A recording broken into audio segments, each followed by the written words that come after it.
Kailanan. Ano ibig sabihin ng kailanan? Ang kailanan ng pangalan ay maaring maging isahan, dalawahan at maramihan. Makikilala ito sa pamamagitan ng mga pananda, pangukol at pangtukoy. Sunod, mga panguring panlarawan.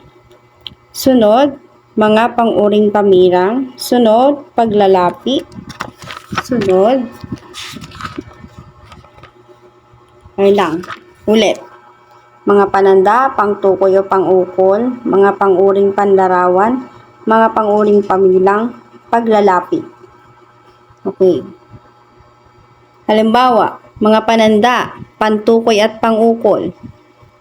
Halimbawa, isahan, si, ang, kay. Maramihan, sina, ang mga, ng mga, kina. Next, mga panguring panlarawan, isahan, mabuting kaibigan, malinis na puso. Maramihan, mabubuting kaibigan, malilinis na puso. Pag inulit yung bu, pag dinalawang beses yung bu sa mabuti, ibig sabihin ay pangmaramihan yon. Mabubuting kaibigan, marami ang tinutukoy. Malilinis na puso, marami ang tinutukoy. Pag sinabang mabuting kaibigan, isa lang ang tinutukoy, isahan.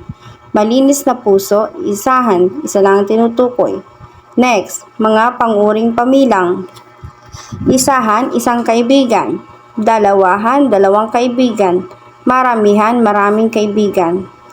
Next, paglalapi. Dalawahan, magkaibigan, magkapatid. Maramihan, magkakaibigan, magkakapatid.